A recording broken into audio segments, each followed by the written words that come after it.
किसान साथियों, हमारे YouTube चैनल पर आप सबका स्वागत है। सबसे पहले मैं सीमा का जवान और खेत का किसान, आपका अपना सूबेदार जगदीश सिंह चौहान की राम राम। किसान साथियों, आज हम फिर आए हैं मनोज कश्यप जी के यहाँ पर, जो कि मछली पालन का काम करते हैं। आज उनसे जानकारी लेते हैं कि मछली पालन जो है घाटे का सौदा है या फिर ये लाभ का सौदा है। तो आइए जानकारी लेते हैं मनोज जी से। मनोज जी, हमारे YouTube चैनल पर आपका स्वागत है। जैसा कि आप मछली पालन कर रहे हैं, तो हम जानना चाहते हैं कि मछली पालन जो है, क्या इसमें कभी घाटा भी हो सकता है या इसमें क्या क्या परेशानियां हैं, वो भी आप जो है थोड़ा सा इसके पॉइंट बताएं। क्योंकि हम अगर पॉजिटिव पॉइंट ही बताएंगे और नेगेटिव पर ध्यान नहीं देंगे और किसान भाइयों को अगर नुकसान होता है तो वो एक असहनीय हो जाता है, उस काम को छोड़ देते हैं। तो उसके लिए क्या क्या करनी चाहिए, प्रिपरेशन को क्या होना चाहिए, कैसे वो जो उससे बचेंगे घाटे से, और घाटा क्या क्या होता है, इसके बारे में हमें जानकारी। पहले तो मैं बताना चाहूँगा, अपना नाम मनोज कश्यप, गांव बहादुरगढ़, जिला हापुड़ का रहने वाले हैं जी। काफी समय व्यतीत हो गया तालाबों में मछली पालन करते हैं जी। इसमें घाटे का सौदा जब होता है जब हम तालाब का नियम अनुसार संचित नहीं कर पाते चुनाव सही से। जी। आज की स्थिति ये है कि सरकार का तालाबों पर ध्यान नहीं है, अतिक्रमण की भरमार है। अच्छा। गंदगी के अंबार लगे हुए हैं। हाँ, जैसे कि हमने आपके तालाब पर देखा, काफी वहाँ पर गंदगी थी। तो जैसे लैट्रिनों के पाइप सीधे उसी में लगे हुए हैं, जी। तो तेजाब से लैट्रिन धोना, हाँ जी। तो वो मच्छी को हानि देता और बच्चे से पला बच्चा मर जाता है। उससे हमें घाटा हो जाता है। जी जी।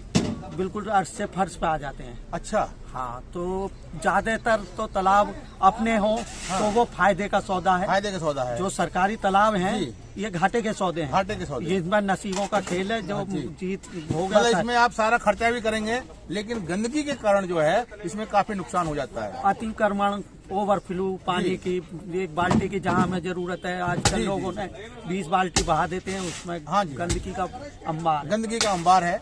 तो मछलियाँ सहन नहीं कर पाती हैं और केमिकल युक्त पानी भी छोड़ देते हैं। और एक पिन्नियों की भरमार है आजकल। हाँ, पिन्नी अगर मछली के मुंह पर चिपक जाएगी तो पिन्नी का उसका मछली का बच्चा जो है वो मर जाता है, ऑक्सीजन नहीं ले पाता है।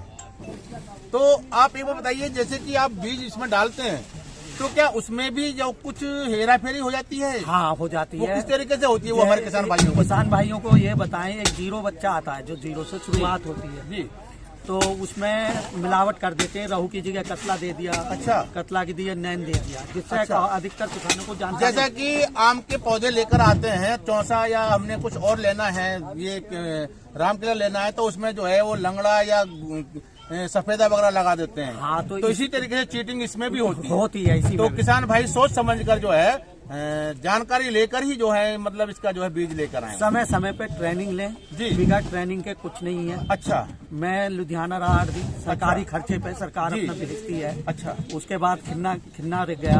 हाँ। फिर उसके बाद नकलऊ चिरचिपटा गए। अच्छा। गाजियाबाद 15 दिन का शिविर में रहे जी। जब जाके काफी कुछ सिखाया। हाँ। उसके साथ साथ देखिए, खुद का एक्सपीरियंस जो होता है, अनुभव जो होता है, वो जो धीरे धीरे मिलता है। नुकसान उठाने के बाद मिलता है। जहाँ नुकसान वहाँ पाते हैं। जी जी जी। तो एक बार बताइए कि अगर हमारे किसान भाई जो कि आपको और हमको भी सुन रहे हैं, अगर वो ट्रेनिंग लेना चाहते हैं तो क्या अपने यहाँ पर जो है, अपने आवास पर, अपने तालाब पर, क्या उनको आप ट्रेनिंग दे सकते हैं? हाँ, मैं ट्रेनिंग देने के लिए तत्पर हूँ। तो जैसा कि जो लोग अपने तालाब बनाने के इच्छुक हैं, हाँ, उनको भी जानकारी दूंगा, तालाब बनवाऊंगा उनका रह के, किस तरीके से मिट्टी का, तालाब का, जमीन का वो करना, वो सब सहयोग करने को मैं किसान साथियों के साथ कंधे से कंधा मिला। अच्छा, बड़ी अच्छी बात है। तो किसान साथी अगर इस काम को करना चाहते हैं तो इसमें फायदे का सौदा भी है, और अगर जानकारी नहीं है तो इसमें नुकसान भी हो सकता है। नुकसान पहले है, फायदा बाद में है। अच्छा, इसमें एक चीज और बताइए, जो हमारे नए किसान भाई हैं और वो मछली पालन कर रहे हैं, अगर उनको मार्केटिंग का मालूम नहीं है तो वो कहाँ इसको, मछली को जो कहाँ पर बेचें? हमारे जो NCR में वो कहाँ, कौन सी जगह है कि जो हमारे पालन के लिए जो मछली का, एक तो गजरोला पड़ता है अपना, अमरोहा विधानसभा क्षेत्र है। अच्छा। वहाँ अपना इसका बिक्री मंडी है। जी जी। और एक गाजीपुर है। अच्छा, गाजीपुर दिल्ली बॉर्डर पे। और एक अपने किचा है। किचा? हाँ, मुरादाबाद है। अच्छा, मुरादाबाद है। किचा कहाँ पर पड़ता है? किचा उत्तराखंड में है।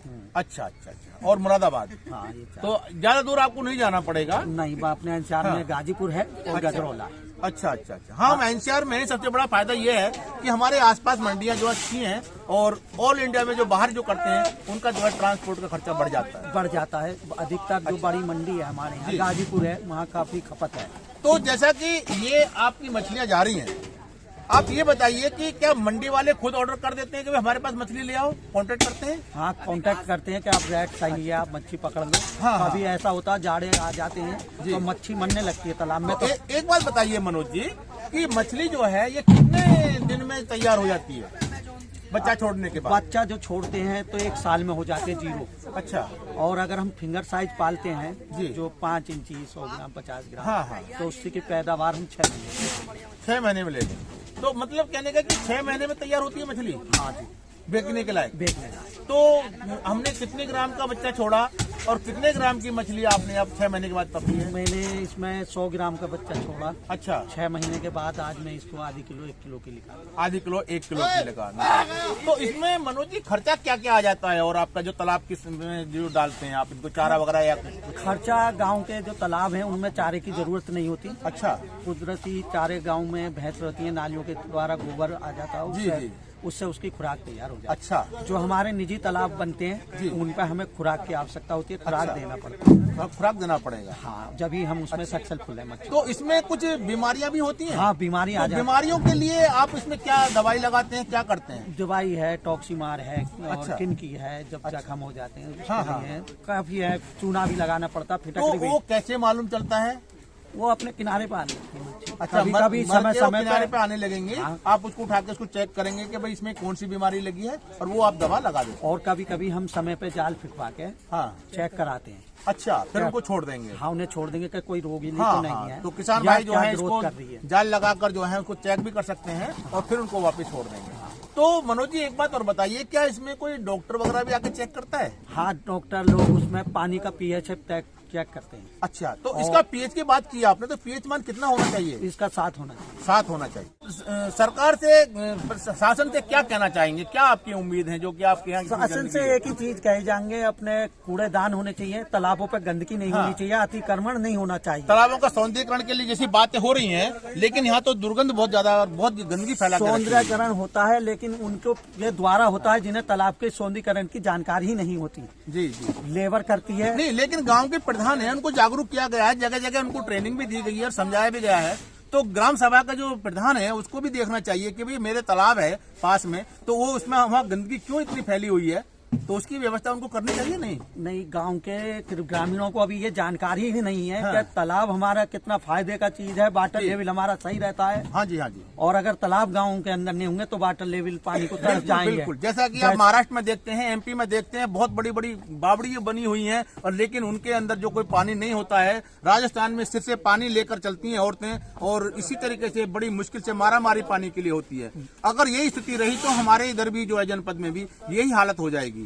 तो लोग क्या सोचते हैं, अगर किसी का एक बल्ब भी टूट गया, नू फेंक गया तालाब, हाँ। सबसे बेकार चीज तालाब को ही मानते हैं। हाँ, हर चीज को तालाब में जबकि ना तालाब फेंकें। सबसे बहुत अच्छा है। तालाब में ऐसा भी काम आता है ढोरों के पानी पीने का। जी, जी, अगर स्वच्छ रहेगा तो आप लोग ग्रामीण सब नहा सकते और पहले नहाते थे, खूब नहाते थे। जी जी। और नहीं तो अगर ये स्थिति रही तालाब तो अब आप जो हमारे किसान भाई सामने आपको और हमको सुन रहे हैं, उनके लिए आप क्या संदेश देना चाहेंगे? मैं संदेश यही देना चाहूंगा कि तालाब को स्वच्छ रखें जी, और वहाँ कूड़ा करकट ना करें। हाँ हाँ, कहीं अन्य जगह रहें। अगर प्लास्टिक है, पिन्नी है तो उसे जला दे तो ताकि वो तालाब में गंदगी ना करे और तालाब हमारा बंजर स्थिति में। बिल्कुल बिल्कुल। बहुत बहुत धन्यवाद। हमारे चैनल पर आपका अभिनंदन है और आपने किसान भाइयों को जो इतनी जानकारी दी है उसके लिए बार बार आपको धन्यवाद। किसान साथियों, अभी अभी आपने मनोज कश्यप जी को सुना और उनसे तालाब के बारे में जो मछली पालन कर रहे हैं जानकारी ली। उन्होंने काफी व्यथित होकर बताया कि तालाब के बाहर जो है कूड़ा करकट और बहुत गंदगी फैली हुई है और उसके अंदर जो है बल्ब तक जो है डाल देते हैं, कांच को डाल देते हैं, कोई भी चीज है घर के अंदर वेस्टेज होती है उसको लिया तालाब में फेंक दिया। तो मैं सभी से कहना चाहूंगा कि आप ऐसा ना करें। देखिए, ये तालाब आपकी जो है धरोहर है, इनके द्वारा ही आप लोग जल पी रहे हैं, जल का संरक्षण हो रहा है और अपना जो सौंदर्यीकरण है उसको बनाएं, स्वच्छता का ध्यान रखें। इसी के साथ साथ हमारे द्वारा दी गई जानकारी अगर आपको अच्छी लगी हो तो हमारे YouTube चैनल को एक बार अवश्य सब्सक्राइब करें, साथ ही साथ घंटी वाले बटन को भी दबाना ना भूलें जिससे कि हमारी नई नई वीडियो की नोटिफिकेशन सबसे पहले आपके पास पहुंचे। वीडियो पसंद आने पर ज्यादा से ज्यादा लाइक करें, शेयर करें और कमेंट्स करें।